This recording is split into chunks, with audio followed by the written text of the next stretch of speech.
Welcome to Get It Done Entrepreneurs, where we talk with founders of companies who bet on themselves and won. My name is Rich LeBrun, and I am the founder and CEO of LeBrun Advisory Group. You can find us at rlebrun.com. Our mission is to help our clients build wealth through business ownership. Stick around to the end of the show and we'll reveal how you can be our next guest. Our special guest today is Pavel Shynkarenko. He's co-founder and CEO of SolarStaff. Paul is an experienced entrepreneur with over 20 years experience in financial and legal technologies, business development, client-contractor relationship automation. Paul has pursued his passion for law over 10 years and founded his first business in the industry in 2006. As a lawyer, he provided counseling to a number of Ukrainian companies, such as companies in Kharkov, as well as Ambercore Software, an international brand that was opening offices in the country. He was in charge of internet law, information regulation in the digital space, and measures taken for companies' rights protection. In 2007, Paul founded Seneschal together with a partner who also is a co-founder of Adlabs. In 2011, Paul founded Seneschal International Consulting Limited in Hong Kong, specializing in tax counseling for CIS companies with internationally located offices. 2 years later, Paul noticed a growing demand for payment and administrative assistance for businesses working with independent contractors. He saw an opportunity in 2014. He launched SolarStaff. Years later, in 2022, SolarStaff launched in the United States with over 1,650 clients, more than 700,000 freelancers from 197 countries.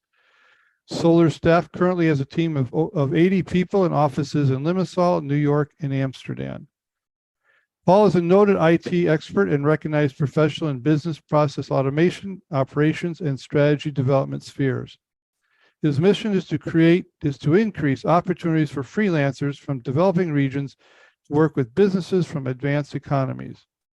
He also takes part in charity auctions, such as Meat for Charity, and having lived on 5 continents, loves exploring cultures around the world. Paul enjoys art and photography, and his images are being displayed in galleries in Chicago, Hong Kong, San Diego, Vietnam, Barcelona, and Melbourne. Paul is currently taking classes to obtain a certificate as a private pilot, and he is now in Cyprus. And with all that said, welcome, Paul, to the show. Welcome. Thank you. The great introduction, the best one I ever heard. Yeah. You didn't know you were that good, did you? Yeah, that's true. Well, Paul, you have a wonderful background, a lot of experience, a lot of diversity. And our listeners are usually twofold: entrepreneurs already who are thinking about expanding their businesses, or there are people who are working for corporate America and thinking about going off and being an entrepreneur. But nonetheless, they all like to hear your story. Tell us a story about how you became an entrepreneur. Was it a natural? Was it something that came from your family? Was it forced upon you? And then a little bit about your story about your opening up your different businesses. Yeah, let's start from the scratch, from the very early beginning. It was when I lived in Kharkov in Ukraine. I work as a lawyer in a legal firm, and one time I received the huge task.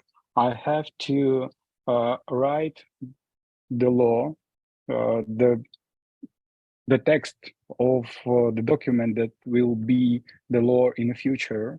And when I receive the bonus payment, $300 equivalent for doing that job, I decided to left that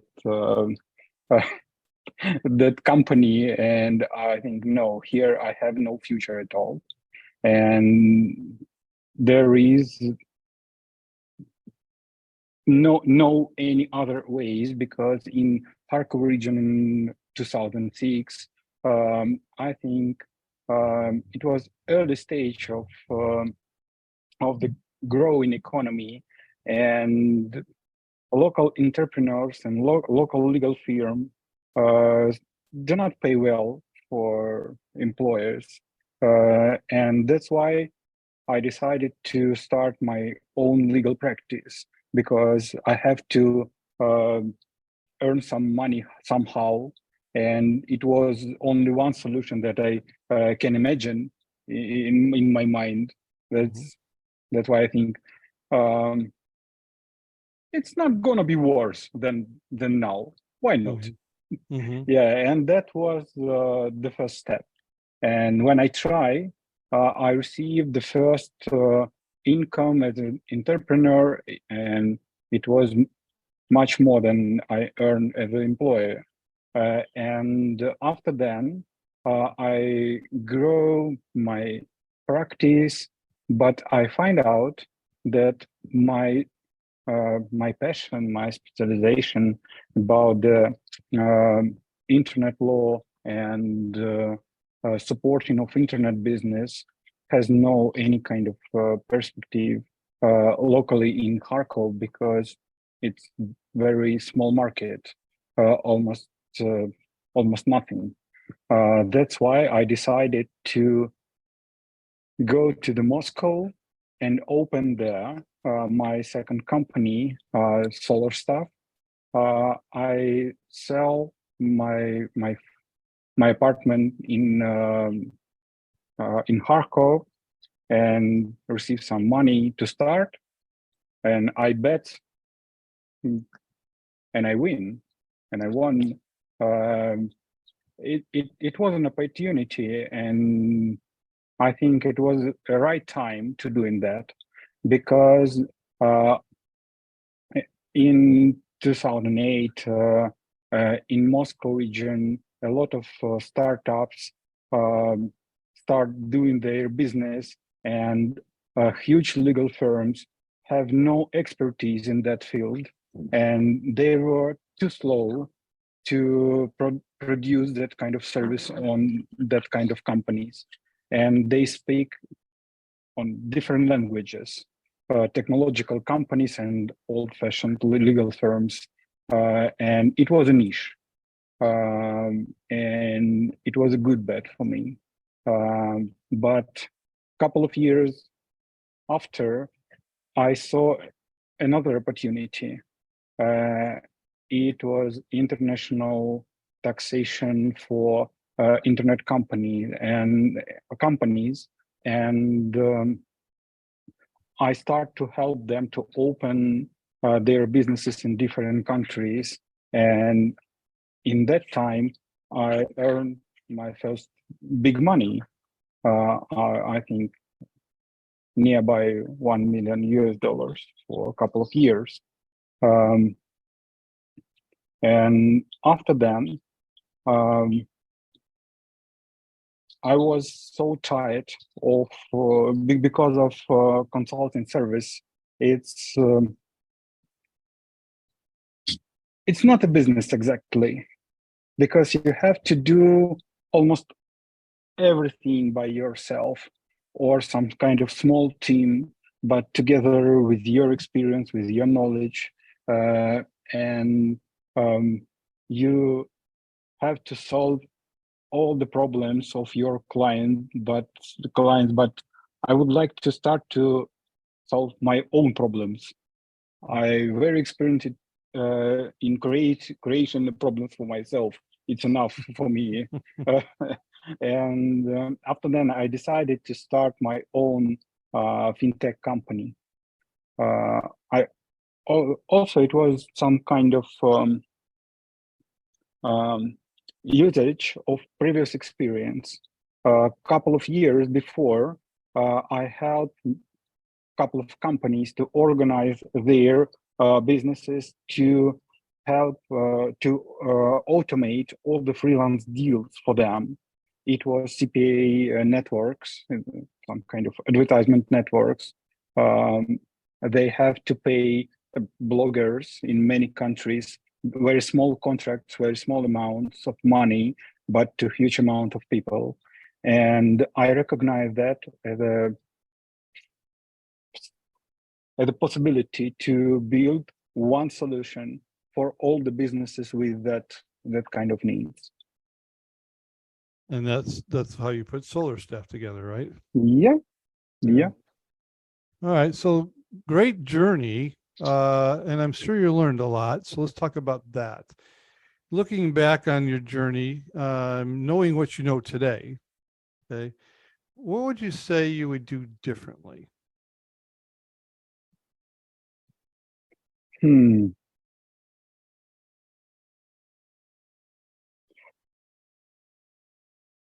I think nothing because I enjoy the current situation of my life. That's why it's very difficult to touch almost anything. Yeah, but if we will abstract and focus on some kind of wrong decisions, I think I was afraid of U.S. market because of competition and huge cost of start on that market. But in 2000, even in 2016, in US market was no any kind of solution looks like solar stuff. And the first one appears in 2017, I think it was Let's Deal. Now it is the huge company, more than 100 times bigger than our company because it's a huge market, really huge. And I think it was a mistake. I had a chance to start earlier, and in that case, yeah, the results I think will be impressive. But okay, we we have that we have, Mm-hmm. and there is also the good result. Right. But we take these lessons, right? And we got where we are by the way we do things and the way we learn along the way. But should you start another company, you would probably have learned to maybe come into the U.S. quicker, or maybe learn how to overcome some of those hurdles. But you've done a lot Yeah, of good. yeah. Yeah.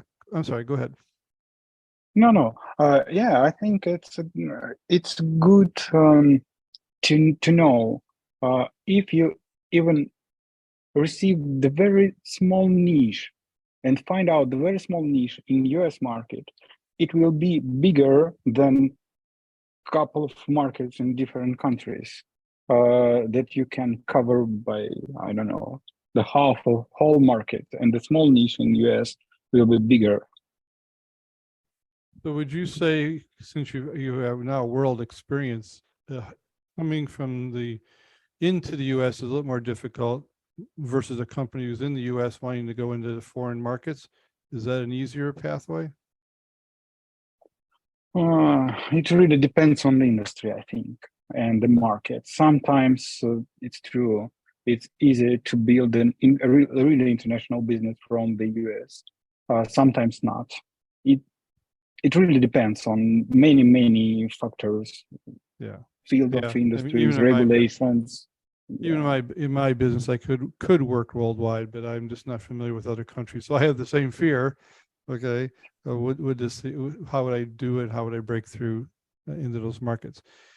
But Paul, you've done some really good things too. You've grown from the $300 payment for that document of writing that law to now owning a very successful company. So, what are some key decisions that you did well?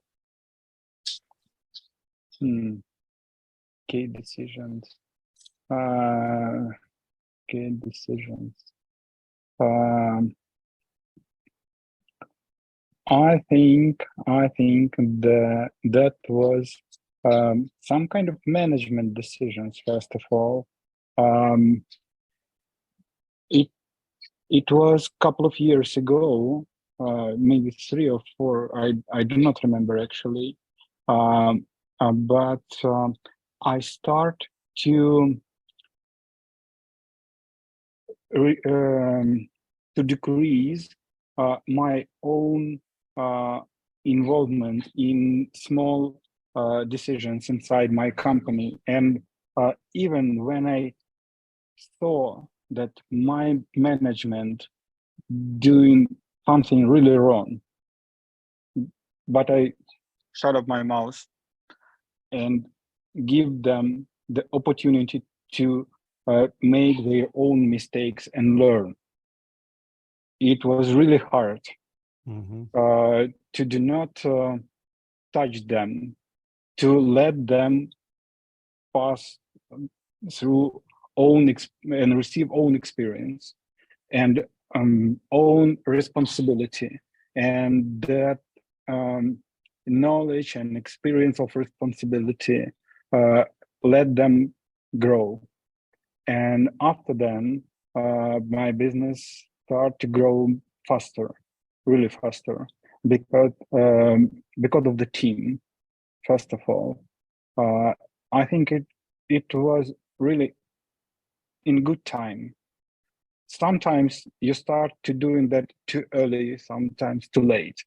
It was in time, and that was really good decision. Another one was the decision to do not try to cover almost every functionality with my product. When we start, around our web service was so many different ways and so much opportunities to include additional functionality. For example, we do not have the marketplace inside. We just a tool. We help companies to manage their freelance forces. We do not help them to find someone new and bring in our system. But it was a really good solution because that allows our service to work with a lot of companies that compete, which is each other, and all of them are our clients because we do not share their team. Now I understand that clear, but on the start, it was some kind of intuitive decision. I don't know, some kind of intuition. It was really a really good solution because it helped us to focus on the core functionality of our service. So you not only, I mean, there's a part of you have a freelance pool of people that, you know, people like myself could reach out to utilize. And that's one part, big part of your business, but you also help people like me manage my freelancing staff. And that's, no, I don't know of anybody that does that piece of the puzzle. And so you said that was a good decision to kind of come in from that perspective initially and then kind of grow out from there. You know, intuition definitely has a lot to play in our businesses as founders of companies. Let's take a little commercial break. You have this company called Solar Staff. I'll give you a couple of minutes here to speak to our listeners about anything you would like to have them know about your company, maybe who would be a good customer for you, and anything you'd like to say. This is your time. A little commercial break for you, Paul. Okay, let's start. We have a web-based solution for freelance management. It looks like a solution, and a couple of tools looks like a private talent cloud for your business, and that allows you to manage your freelance forces very, very effective. It is cost effective, time effective, and that allows you to hire your freelancers that you really find in many countries, especially in developing countries with weak financial systems, with a lot of borders and restrictions. We help you to do not worry about that at all. We automate all that procedures of onboarding, QIC, data storage, and data protection, international and cross-border payments, conversation, task management. That all will be done by the Solar Staff automated system for you. And you can pay only as you go, some kind of percentage, up to that amount that you pay freelancers. Sometimes it's even less than you pay for the international bank transfers. That works really great and help you to manage your freelance forces, to increase the speed of onboarding of your freelance team, and help you to grow your company faster. And that could be your competitive advantage when you start to use really international freelance forces that are cheaper. And with our company, there is no headache with them, with the documents and payments. So please use Solar Stuff and grow your business with us. Very good. Let me ask you a couple of key points. So if I'm a company and I use freelancers, is there a size of company? I mean, do I have to have a minimum of 10 freelancers to be beneficial to use your service? Or if I had one freelancer, does that still work? Or is there a certain size? I think even 10 freelancers, it's also okay to use Solar Stuff for freelance management, because you have any kind of obligation to pay subscription fees, setups fees, or so on. You pay as you go. If you do not use freelance anymore, you do not pay anything to us, and that is okay. And then I know you have your own pool of freelancers, over 700,000 of them. Let's say I'm getting my freelancer for somebody outside your pool. No. We do not share that freelancers with you. You can use Solar Stuff only as a tool for your own freelance force management, for your own private talent cloud. And that allows you to invite in Solar Stuff very special freelancers that you do not share with anybody else. And there is our if I was looking for a freelancer that was in, let's say, marketing, I would go to Solar Staff and you help me find that person? No, we do not help you to find someone. But when we start to study and research the market, and we find out how companies search for freelancers, and we find out in 34% of cases, they use network. That freelancer that I know him, or I know someone who knows him, or I use Facebook, LinkedIn, and my social network to find. And all that stuff covers more than 50% of all freelance search without any kind of marketplace. And in nowadays, we receive even more from the social network, especially Instagram and TikTok became a source of searching for the new freelancers, especially in creative industry. That's why we focus only on the tool, because I think now it's not a huge problem to find the specialist, especially if you know what exactly you need. Can we define freelancer a little bit? Because I don't want to make an assumption for our listeners. When I hear freelancer, I hear virtual staff. People that I'm in the United States, I'm hiring someone from the Philippines. They're virtual. They're not in person.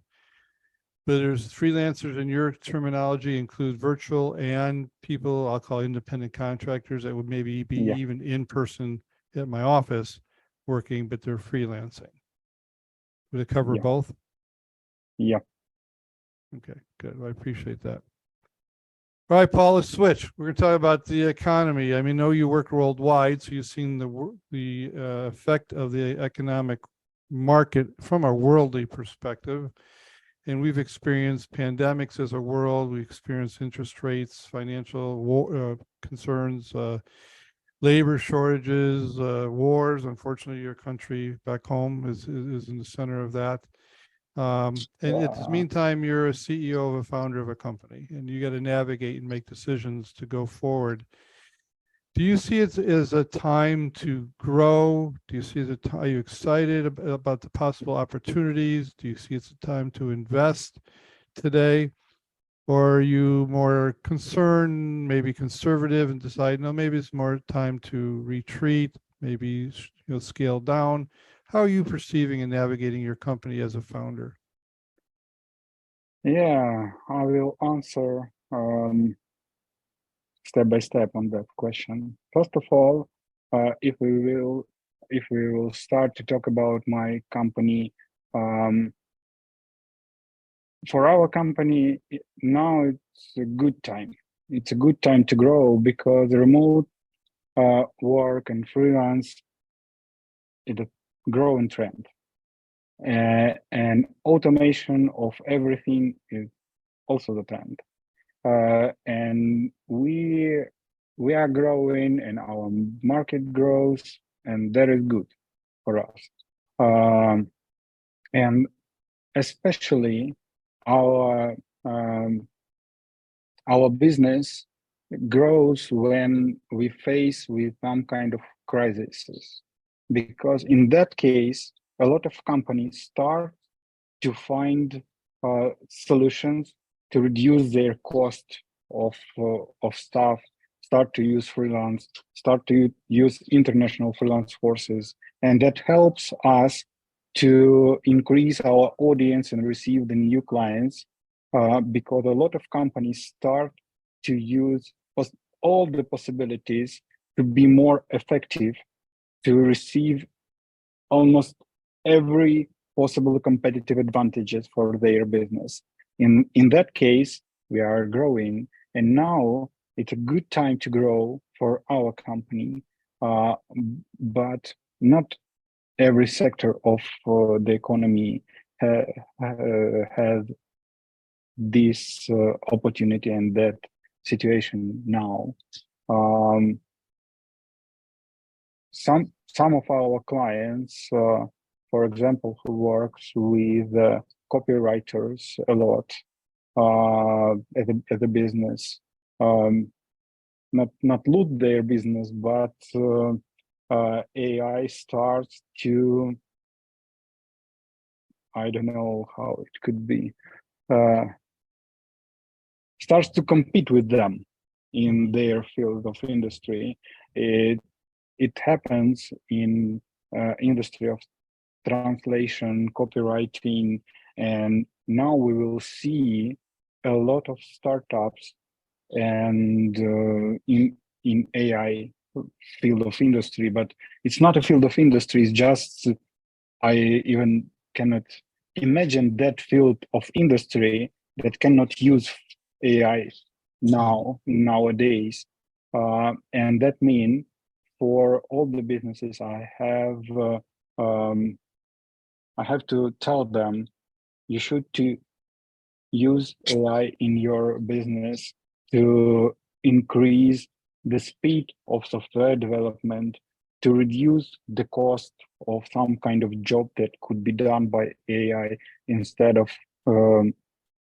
human resources, even to increase the power of your team, because now we start to use AI inside the solar stuff, not as a product, but to increase the opportunity of our internal team.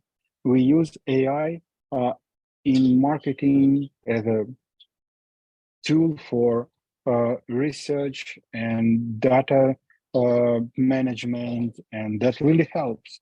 That really increase the speed of almost all the procedures inside our company, and there is great now. I'm impressed and a bit scared. Yeah, but yeah, that already happened. You cannot avoid it. You can ignore it, but it's here. I think use or lose. No other ways. Yeah, I mean, it's here. It's coming in fast. Everybody's trying to capture it. I use it in my company and trying to figure out all the nuances, but it's here and it's not going away, and it's going to grow and it's going to change the way we do business and services. But you, like anything else, as a CEO of a company, your job is to adapt and adjust. And it sounds like you're doing that.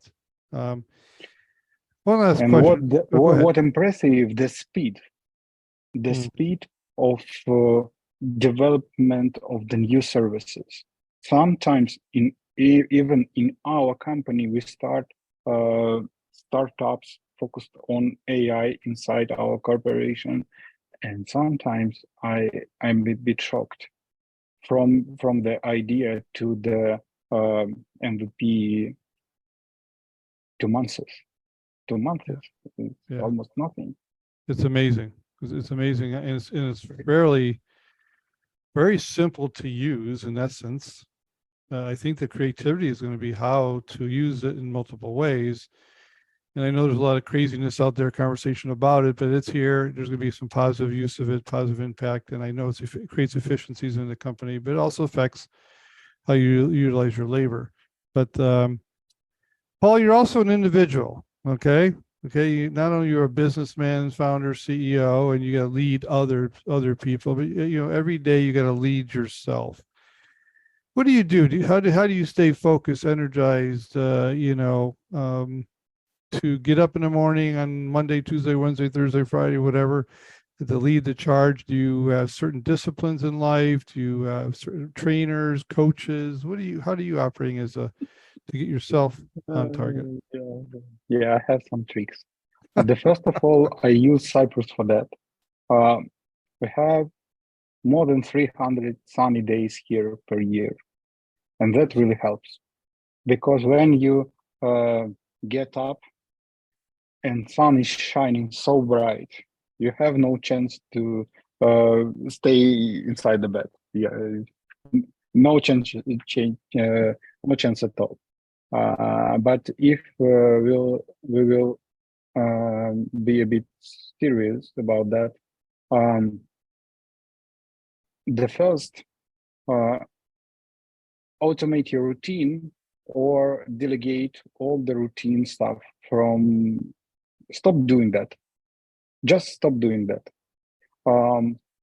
Hire business assistant, hire personal assistant, delegate all that you can delegate. After then, you will recognize that the task you have to be involved in, it's a very small amount of task. Mm-hmm. When your decision is really important and your job is make the decisions and see the opportunities, and that's it. And sometimes conflict resolution. Mm-hmm. Now that's it. Yeah. If you start to do something else, it means you lose and waste your time. When I exclude and reduce all that tasks from my life, I receive a lot of time. And first time I even start to think, oh my God, my company do not need me at all because I'm doing nothing. But not, it's not true. Mm-hmm. You have to make strategic decisions. You have to build strategy and control it. You have to resolve some kind of dispute inside and talk with your team and see how it's going. But please do not do any kind of, I don't know, routine work. If you need one assistant, okay, two, okay, five, it's okay. It's much better than you start to do that by yourself. Yeah. So I like what you said. Obviously, get yourself in a geography that helps support the mindset, like getting a sunny place like Cyprus. Hire out your services that that maybe somebody else could do and leave you more time, which is a commodity. to make decisions that are more strategic for your company. But have the time to be able to do that and think about it, and have the free space up in physical space and mental space to do decisions that are key to your company. Well said, Paul. Very much appreciate it. Paul, how can people get a hold of you should they find your service, be of need of your services?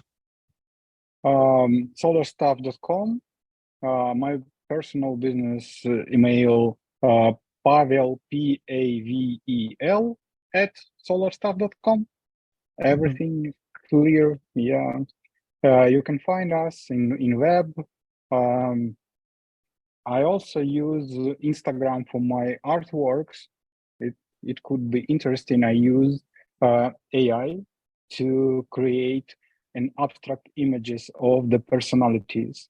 And after then, I make the shooting. I place the model in front that abstract, and I name that Beyond the Self-Portraiture. So where would we find under Instagram would see your artwork? Yeah, we like a Victory F, like Sierra, underline Pavel. Okay. Perfect. We'll put those in the show notes as well. I'll definitely go look at your artwork. It's something that intrigues me in life in general, but we'll put those in the show notes, as well as how to get a hold of you. Paul, I know you're a busy man. You got a lot going on all around the world. I thank you for taking time out of your busy day and willing to share your wisdom and insights to our listeners. And with that, I want to wish you much success, and I hope you have a great day. Thank you. Have a great day. Thanks, Paul. Rich LeBrun here. Thank you so much for listening to our podcast, Get It Done, Entrepreneurs. If you are a successful business owner who would like to be on this program, please visit us at rlebrun.com/podcast and fill out the form, and we will reach out to you. If you got something out of this interview, would you share this episode on social media? Just do a quick screenshot with your phone and text it to a friend or post it on the socials. If you know someone that would be a great guest, tag them on social media to let them know about the show. Include the hashtag GetItDoneEntrepreneurs. I love seeing your posts and guest suggestions. We are regularly putting out new episodes and content. To make sure you don't miss any episodes, go ahead and subscribe. Your thumbs up, ratings, and reviews go a long way to help promote the show and mean a lot to me and my team. Want to know more? Go to our website, rlebrun.com, or follow me on LinkedIn, Facebook, and Instagram. Thanks for listening. We will see you next time.